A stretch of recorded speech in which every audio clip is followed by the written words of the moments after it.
नमस्कार प्रेक्षकांनो, आजच्या भागामध्ये आपण बघूया. तेजस किचनमध्ये काम करत असतो. त्याने गॅस चालू केलेला असतो, पण तो सुद्धा फास्ट ठेवलेला असतो आणि तेवढ्यातच इथे त्याची आई किचनमध्ये आलेली असते. ती विचारत असते की तेजस, काय रे, काय करतोयस? तेव्हा तेजस म्हणतो, मी मानसीसाठी पोहे बनवतोय. तेव्हा इथे तेजसची आई म्हणत असते, अरे पण मी पोहे सकाळीच बनवून ठेवलेत ना, त्यातले द्यायचे तिला. तेव्हा तेजस म्हणतो की आई, डॉक्टरांनी लकी चार्मला थोडंसं मीठ कमी खायला सांगितलंय, अळणी खायला सांगितलंय ना, आणि पोहे तू बनवलेले छानच आहेत, पण त्याच्यामध्ये मीठ थोडं जास्तच असतं ना आपलं. तेव्हा इकडे तेजस म्हणत असतो की मी मानसीसाठी थोडे वेगळे पोहे बनवलेत. कारण कसं आहे ना, जरी मीठ कमी असेल तरीसुद्धा चव लागली पाहिजे. चव कमी व्हायला नको म्हणून मी मसाले पोहे बनवलेले आहेत. खूपच छान. तेव्हा इकडे तेजसची आई म्हणते, हो का? आणि मसाले पोहे बघितल्यानंतर त्याच्या खाली गॅस खूपच जास्त फास्ट ठेवल्यामुळे ते आता जळलेले असतात आणि चव तर त्यांना अजिबातच नसते. तेव्हा तेजस म्हणतो की हे खाण्यायोग्यतेचे आता राहिलेले नाही आहेत, कारण मी एवढे भारी पोहे बनवतो, मला खरंच माहिती नव्हतं. आई, तू एक काम कर, तू बनवलेले पोहे माणसेला लवकरात लवकर दे आणि मी बनवलेले आभाला दे. असं म्हणाल्यानंतर इकडे आभा म्हणत असते, मी पण नाही खाणार हे जळलेले पोहे. तेव्हा इथे आता तेजस पोहे घेऊन गेल्यानंतर आभा म्हणत असते की आई, दादाचं किती प्रेम आहे ना गं वहिनीवरती, आणि तो तिची खूप काळजी घेतो. तेव्हा सुगंधा म्हणत असते की हे त्या मानसीला कळायला पाहिजे ना, की तेजस तिची किती काळजी घेतोय. ती नुसती आपली कामातच असते. तेव्हा इथे आभाला खूप छान वाटत असतं की ते दोघेजण एकमेकांची एवढी काळजी करत असतात. त्याचबरोबर तेजस घाईघाईने मानसीला पोहे घेऊन जात असताना गायत्रीला त्याचा धक्का लागतो. गायत्री म्हणते, अरे हो तेजस हो, जरा हळूहळू, जरा बघशील की नाही पुढे. अरे बाप रे, बायकोसाठी नाश्ता घेऊन जातोयस, किती काळजी घेतोस रे तिची. स्वतः बनवलीस की काय बायकोसाठी? खरंच बाबा, खूपच छान. तेवढ्यातच इथे सिस्टर आलेले असतात आणि इथे नर्स म्हणत असतात, मानसी सणस इथेच राहतात का? तेव्हा गायत्री म्हणते, हो इथेच राहतात. तुम्ही कोण? तुम्ही इथे कशाला आलेत? तेव्हा इथे नर्स म्हणत असतात की मला इथे त्यांची काळजी घ्यायला पाठवले, मी त्यांची नर्स आहे. तेव्हा गायत्री म्हणते, अरे बापरे, कोणी पाठवले तुम्हाला? मानसीच्या आईंनी पाठवलंय का? की तेजस, तुझ्याकडे एवढा पैसा आलाय की तू मानसीची काळजी घेण्यासाठी आता नर्स ठेवतोयस? तेव्हा इथे तेजस म्हणत असतो की एक मिनिट थांबा. नर्स, तुम्हाला इथे कुणी पाठवलंय? तेव्हा तिथे रणजित येतो आणि रणजित म्हणत असतो की मी पाठवले त्यांना मानसीची काळजी घेण्यासाठी कंपनीकडून, कारण कंपनीच्या पॉलिसीमध्ये तसंच आहे. म्हणजे त्या परमनंट झाल्यानंतर त्यांना मेडिक्लेम तर मिळेलच, पण आता सध्या आमच्या स्टाफसाठी, आमच्या एम्प्लॉईसाठी आम्ही नर्ससुद्धा प्रोव्हाइड करतो आहे, जेणेकरून आमचा स्टाफ लवकरात लवकर बरा व्हायला हवा आहे. आमचा एम्प्लॉई बरा होऊन, हेल्दी होऊन लवकर कामाला आला पाहिजे, याची आम्ही कंपनीकडून काळजी घेतो आणि म्हणूनच आम्ही मानसीसाठी ही नर्स दिलेली आहे. या माणसीची अगदी व्यवस्थित काळजी घेतील, तुम्ही अजिबात काळजी करू नका. तेव्हा गायत्री म्हणत असते की तुम्ही कंपनीकडून नर्स पाठवली, याचा अर्थ काय? मानसी तुमच्या कंपनीमध्ये काम करते का? हे काय बोलताय तुम्ही? तेव्हा रणजित म्हणतो, हो माझ्याच कंपनीमध्ये काम करतात, पण याच्यात प्रॉब्लेम काय आहे? आणि तसंही तुम्हाला कोणाला माहिती नाही आहे का? सॉरी, पण मी तुम्हाला सगळ्यांना सांगतोय की मानसी माझ्या कंपनीमध्ये काम करतात. मला वाटलं तुम्हाला माहिती आहे. गायत्री म्हणते, बघितलंत का तात्यासाहेब, बघितलंत? तुमची सूनबाई ज्या माणसाबरोबर तिचं लग्न ठरलं होतं आणि ज्या माणसाने ह्या दोघांचं लग्न झाल्यानंतर इथे येऊन आपली इज्जत काढली, नाही नाही ते बोलला, त्याच माणसाच्या कंपनीमध्ये तुमची लाडकी सून काम करते आणि आपल्याला हे सांगितलंसुद्धा नाही. काही गरज नाही आहे नसची वगैरे, आत्ताच्या आता निघून जा. तेव्हा इथे तेजस म्हणत असतो की वहिनी, एकीकडे तुम्हाला मानसीची किती काळजी आहे हे दाखवता आणि एकीकडे शिंग काढता का? तुम्ही शांत बसा. यांनी जो काही निर्णय घेतलेला आहे तो मला मान्य आहे. तेव्हा इथे रणजित म्हणत असतो, आणि तुम्ही काळजी करू नका. म्हणजे जर नर्स असतील ना, त्या मानसीची व्यवस्थित काळजी घेतील आणि त्यांचं काम झाल्यानंतर त्या निघून जातील. तेव्हा इकडे गायत्री म्हणत असते, तात्यासाहेब बघितलं तुम्ही? तुम्हाला माहिती होतं का तुमची लाडकी सून यांच्या कंपनीत काम करते? का हो सासूबाई, तुम्हाला माहिती होतं का? आणि जर माहिती असेल तर तुमची लाडकी सून आधी लग्न ठरलेल्या माणसाच्या इथे काम करते, तुम्हाला पटतंय का हे? तेव्हा तेजस म्हणतो, मला माहिती आहे ना, मला सांगितलं होतं त्यांनी आणि मानसी यांनी मैत्री केली आता त्यांच्याबरोबर. त्याच्यामुळे त्यांच्या कंपनीमध्ये काम करतायत हे मला सांगितल्यानंतर मला काहीच प्रॉब्लेम झालेला नाही आहे आणि नसणार आहे. तेव्हा इथे आता रणजित म्हणत असतो आणि तसंही मानसी यांनी कुठल्याही वशिल्याने नोकरी मिळवलेली नाही आहे. त्या हुशार आहेत. त्यांनी त्यांच्या सर्टिफिकेटवरती नोकरी मिळवलेली आहे. त्यामुळे इथे त्यांचं टॅलेंट एवढं मोठं होतं की त्यांना हा जॉब मिळणारच होता. तेव्हा सुगंधा म्हणत असते की तेजस, मानसी तिथे काम करते, तिने आम्हाला सांगितलं नाही. पण नंतर मला कळलं, काम करते तर करू दे, पण हे काम फक्त ऑफिसपुरतं मर्यादित ठेवायचं, घरापुरतं यायचं नाही. तेव्हा इथे सुगंधा म्हणत असते की मानसीला कुठल्याही नर्सची गरज नाही आहे. आम्ही सगळेजण आहोत ना, आम्ही सगळेजण मानसीची व्यवस्थित काळजी घेऊ. आम्ही काही काळजी घेत नाही का? तेव्हा नर्सला इथे पाठवलं आहे कंपनीने. तेव्हा तेजस म्हणतो, आई असं नाही आहे. आता काल काय झालं बघितलंस ना, तू तुझ्या कुठल्या तरी कामामध्ये असशील, मग इथे मानसीची काळजी कोण घेणार? आभा कॉलेजला जाते, तिचं लास्ट इयर आहे, तिचं लेक्चर असतात, तिला लायब्ररीला जायचं असतं, मी ऑफिसला जातो आणि तात्या त्यांचं काम करत बसलेले असतात. कोण काळजी घेणार तू सांग? तू कुठे कुठे बघणार? तेव्हा सुगंधा म्हणते की ठीक आहे मग, जोपर्यंत मानसीला बरं वाटत नाही तोपर्यंत मी कुठे कुठे जाणार नाही, मी घरामध्येच राहीन. मग तर झालं, पण आता या नर्सची गरज नाही आहे. घरामध्ये एवढी माणसं असताना बाहेरच्या माणसाची गरजच काय म्हणते मी. तेव्हा इथे रणजित म्हणतो, बरं ठीक आहे, जर तुम्हाला नर्सची गरज नाही आहे तर मॅडम या तुम्ही. तेव्हा तेजस म्हणतो की एक मिनिट थांबा. अगं आई, असं काय करतेस? तुम्ही सगळेजण आहातच, पण जर अजून एक व्यक्ती असेल तर काय हरकत आहे ना. तेव्हा सुगंधा म्हणते, म्हणजे तुला विश्वास नाही आमच्यावरती? म्हणजे योगायोगाने काल ही घटना घडली म्हणून तुला काय वाटलं आम्ही कुणी मानसीची व्यवस्थित काळजीच घेणार नाही, असं वाटलं का तुला? तू अजिबात काळजी करू नको, आम्ही तिची व्यवस्थित काळजी घेतो. तेव्हा तेजस म्हणतो की ठीक आहे ना, पण जर नर्स असतील तर व्यवस्थित अजून काळजी घेतील. हे बघ आई, तू वाईट वाटून घेऊ नको. पण हे बघा रणजित, म्हणजे मी तर म्हणतोय नर्स इथे थांबल्या तर बरंच होईल. तेव्हा नर्स म्हणत असते की ठीक आहे, मी नक्की थांबू ना? शुअर आहात ना तुम्ही? तेव्हा तेजस म्हणतो, हो आम्ही शुअर आहोत. तेव्हा इथे नर्स म्हणत असतात की मी माझं काम करत असताना कुणी मला बोलायला नको, कारण हे माझं काम आहे. जर मला कुणी काही बोललं तर मी अजिबात ऐकून घेणार नाही. बरं ठीक आहे, कुठे आहे पेशंटची रूम? मी तिथे जाते. माझ्यासाठी एक कॉफी घेऊन या, तीसुद्धा ब्लॅक कॉफी विदाऊट शुगर, असं सुद्धा ती म्हणते. तेव्हा इकडे तेजस म्हणतो की रणजितराव, तुम्ही हा खरंच खूप चांगला निर्णय घेतलात आणि तुम्ही काळजी करू नका, मानसीला काळजी घेण्यासाठी नर्स इथे थांबतील. तेव्हा गायत्री म्हणत असते, काय हो रणजित, खूपच काळजी आहे हो तुम्हाला मानसीची, तिच्यासाठी डिरेक्टली नर्स इथे पाठवलीत. तेव्हा इथे रणजित म्हणत असतो, हां मग काय, म्हणजे आता आमच्या कंपनीच्या प्रोटोकॉलमध्ये ते आहे ना, म्हणूनच मी त्यांना इथे पाठवून दिले, बरोबर की नाही? तेव्हा इथे आता रागारागाने सुगंधा तिच्यासाठी ब्लॅक कॉफी करत असते. तेव्हा ती साखरसुद्धा त्याच्यामध्ये टाकायला जाणार, तिथे तेजस येतो आणि म्हणतो, अगं अगं आई, काय करतेस? विदाऊट शुगर बनवायची आहे ना, त्याच्यामुळे त्याच्यामध्ये साखर नाही येणार. तेव्हा ती साखरेचा डबा रागानेच बाजूला ठेवून देते. रणजित म्हणत असतो की आई, हे बघ ना, तू नको रागूस ना.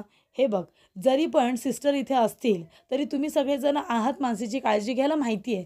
पण तू कुठलं तरी वेगळं काम करतेस, तरी ते सिस्टर असतील ना मानसीच्या जवळ, त्यांना काही हवं नको ते बघायला. आणि असू दे ना, कंपनीकडून आहेत, आपलं काय जाणार आहे सांग? कंपनीकडून जर त्यांनी पाठवलं आहे तर असू दे, आपण सुद्धा त्याचा उपयोग करून घेऊया ना आपल्या पेशंटसाठी. तेव्हा सुगंधा म्हणते की पण मला हे अजिबात पटलेलं नाही आहे. म्हणजे ती सिस्टर मानसीची काळजी घेणार आणि सिस्टरची आम्ही काळजी घेणार, मग याच्यामध्ये फरक काय राहिला? तुझ्या बायकोने परस्पर तिथे नोकरी करण्याचा निर्णय घेतला, आम्हाला सांगितलं नाही, आणि आता तुला जे काही निर्णय घ्यायचे आहेत तू घे, आम्हाला काही काही विचारू नका. जा, ही कॉफी घेऊन जा तिच्यासाठी. त्यानंतरला इथे नर्स येतात आणि नाव विचारतात, तुमचं नाव मानसी सनस आहे का?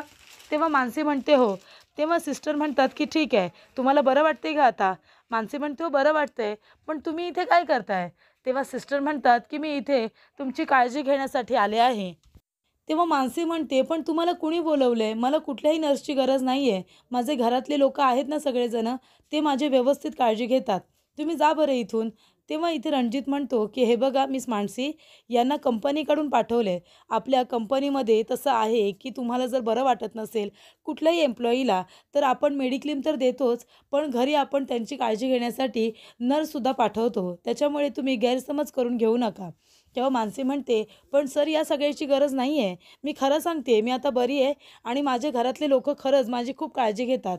तेव्हा इथे रणजित म्हणतो, हे बघा, तुम्हाला लवकर लवकर बरं व्हायचं आहे, आपल्याला खूप मोठ्या प्रोजेक्टवरती काम करायचं आहे, तुम्हाला माहिती आहे ना. तेव्हा मानसी म्हणत असते की सर, मी तुम्हाला एवढंच सांगेन की या प्रोजेक्टवरती आपण काम नको करायला. माझ्या घरच्या लोकांना ते नाही आवडणार. म्हणजे एवढं त्यांचं जुनं घर, या घराची म्हणजे बघा ना, कलरसुद्धा याचा अजून गेलेला नाही आहे. सगळेजण या घरावरती इतकं प्रेम करतात की इथे दुसरं काही ते लोकं बांधून देणार पण नाही आणि सहन पण नाही करणार. तेव्हा तुम्ही या घराचा विषय सोडून द्या.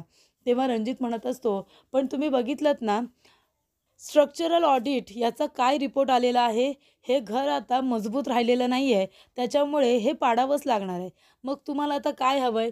याच जागेवरती तुम्हाला छान काहीतरी करून घ्यायचं आहे की हे पाडायचं आहे? बरं ठीक आहे, आपण काहीतरी नवीन प्रपोजल त्यांना देऊ, मध्यांक गाठू, तुम्ही नका काळजी करू. तेव्हा इकडे नर्स तुमची काळजी घेतच राहतील. त्यानंतर नर्स येतात आणि खुर्चीवरती आता पायावर पाय टाकून बसतात आणि छान मोबाईल बघत बसलेले असतात. तेवढ्यातच तेजस वेटरसारखा त्यांच्यासाठी कॉफी घेऊन येतो आणि म्हणतो, मॅडम हे घ्या. आणि रणजितराव, तुम्हाला काही चहा कॉफी हवी आहे का? तेव्हा रणजित म्हणतो, नाही नको, मला काही नको आहे. तेव्हा इथे नर्स आता कॉफी घेत असताना म्हणतात की शी, अशी कोणी कॉफी बनवतं का? अजिबात चांगली नाही आहे. तेव्हा तेजस म्हणतो, हो का? नाही म्हणजे आमच्या घरामध्ये आम्ही कोणी कॉफी पित नाही आणि आईने बनवली आहे ना, तिला नाही माहिती कशाची बनवायची असते ते. तुम्ही द्या इकडे, हवं तर मी दुसरी बनवून आणतो. तेव्हा मानसी म्हणते, कशाला? आणि राष्ट्रहित, तुम्ही काय यांना सॉरी म्हणताय आणि त्यांची एवढी काळजी घेताय? आपल्याला कुठल्याही नर्सची गरज नाही आहे. तुम्ही एक काम करा, तुम्ही अजिबात इथे थांबू नका, तुम्ही निघा बरं. जा, मला नर्सची गरज नाही आहे. आणि तुम्ही अजिबात यांना सॉरी नाही म्हणायचं आणि कॉफीलासुद्धा काही नाही बोलायचं. ती माझ्या सासूबाईंनी बनवली, कौतुकच करायचं. छान आहे असंच म्हणायचं. कळलं तुम्हाला? तेव्हा इकडे रणजित म्हणत असतो, आणि काय हो या तुमच्या डिमांड्स आहेत? तुम्हाला जे काही हवं आहे ना, कॉफी वगैरे सगळं तुम्ही बाहेरून ऑर्डर करायचं आणि घ्यायचं. इथे या लोकांना कामाला लावायचं नाही, कळलं का? तेव्हा इथे मानसी म्हणत असते की आणि तुम्ही इथे ऑर्डर का देताय सगळ्यांना? तुम्हाला इथे माझ्या कामासाठी जर पाठवलं असेल ना, तर तुम्ही माझं काम केलं पाहिजे. माझ्या घरच्या लोकांना काही बोलायचं नाही आहे. मी ते खपवून घेणार नाही. नाहीतर मला तुमच्यासारख्या नर्सची गरज नाही आहे, गेलात तरी चालेल. तेव्हा इथे रणजित म्हणत असतो की एक काम करायचं का? तुम्ही इथे ज्याच्यासाठी आलाय ना, तुम्ही ते करा. तुम्ही कॉफी वगैरे आता राहू द्या. तेव्हा इथे तेजस म्हणतो की लकी चार्म, हे बँडेज बांधायचं होतं तर मला सांगायचं ना. आणि तो बांधायला जाणार तेवढ्यातच सिस्टर म्हणतात की एक मिनिट थांबा. तुम्ही कशाला ते काम करताय? ते काम माझं आहे. मी बँडेज बांधेन. तुम्हाला हात लावायची गरज नाही आहे. तेव्हा इथे तेजस तिला सॉरी म्हणतो. मानसी म्हणते, तेजस तुम्ही का सॉरी म्हणताय? अहो तुम्ही फक्त बँडेजच बांधत होता ना, आणि आतापर्यंत तुम्हीच बांधत होता. मग त्यांना सॉरी म्हणायची गरज नाही आहे तुम्हाला. तेव्हा इकडे रणजित म्हणत असतो की बरं ठीक आहे, आता तुमचं लोकांचं चालू द्या. तेजस, तुम्हाला ऑफिसला जायचं आहे ना, चला मी तुम्हाला सोडतो. तेव्हा इथे तेजस म्हणतो, ठीक आहे चला. त्यानंतरला तेजस जाता जाता म्हणत असतो की लकी चार्म, ही गोळी तुम्हाला दुपारी घ्यायची जेवल्यानंतर. तेव्हा सिस्टर म्हणत असतात, प्रिस्क्रिप्शन आहे ना, मी आहे ना इथे आता, मी वाचून देईन. तेव्हा तेजस म्हणतो, बरं ठीक आहे. ते मी काय म्हणत होतो, मी जातोय ना ऑफिसला, तर मला लकी चार्मला बाय करायचं होतं. मी करू त्यांना बाय की तो सुद्धा तुम्हीच कराल? तेव्हा इथे सिस्टर म्हणतात, करा तुम्ही. तेव्हा तेजस म्हणतो, बाय लकी चार्म, जातो मी. तेव्हा मानसीला सुद्धा आता तेजसच्या या जोकवरती हसायला येतं. त्यानंतरला तेजस आणि त्याचा मित्र सुयोग दोघेजण चहा प्यायला बसलेले असतात. तेव्हा सुयोग म्हणतो, तू एक काम कर ना, तू तू आज ब्लॅक कॉफी पिऊनच बघ कशी लागते ते. तेव्हा तेजस म्हणतो, अरे त्याच्यामध्ये साखर नाही, पूड नाही, कशी लागणार ती ब्लॅक कॉफी?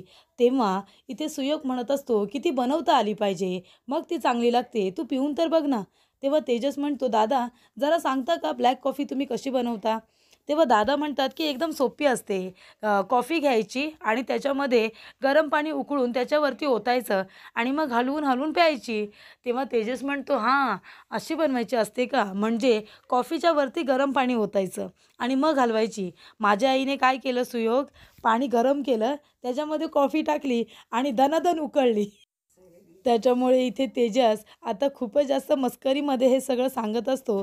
दणादण कॉफी उकळली, त्याच्यामुळे तिची चव निघून गेली आणि ती खूपच जास्त आता कडू लागायला लागली. तेव्हा इथे सुयोग म्हणत असतो की काय चाललंय मग?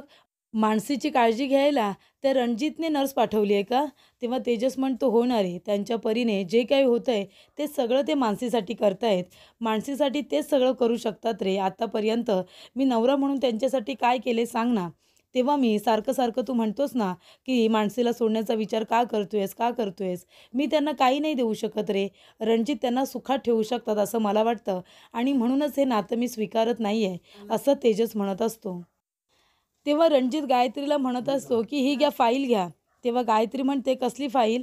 तेव्हा रणजित म्हणतो की याने धमाका होणार आहे, खूप मोठा धमाका. या फाईलमध्ये मी तेजसच्या सह्या घेतलेल्या आहेत आणि तुम्ही तुमचं काम केलंत का? तेव्हा गायत्री म्हणत असते, "हो, मी माझं काम केलेलं आहे. पैशांवरती मी तेजसचे ठसेसुद्धा घेतलेले आहेत."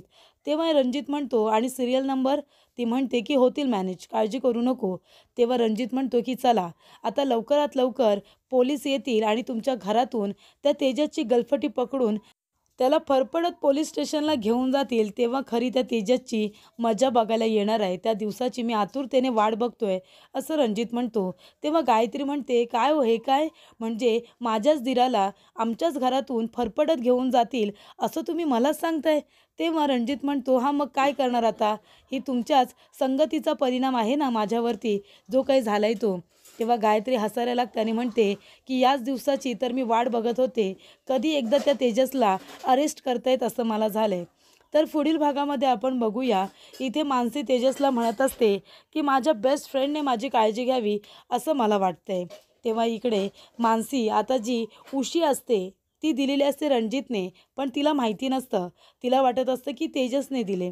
त्याच्यावरती लिहिलेलं असतं, "you will be my special friend" असं त्याच्यावरती लिहिलेलं असतं आणि मानसी ते त्याला वाचून दाखवते.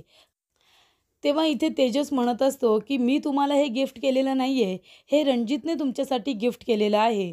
तेव्हा इथे मानसीला आता हे सत्य कळल्यानंतर मानसी खूपच जास्त रागवते. कारण जेव्हापासून तिला असं वाटत असतं, की हॉस्पिटलमध्ये तेजसने तिला ही छान अशी उशी दिलेली आहे, तेव्हापासून तिने ती उशी खूपच जास्त कवटाळून ठेवलेली असते. हे सत्य कळल्यानंतर मानसीला खूपच जास्त राग आलेला असतो.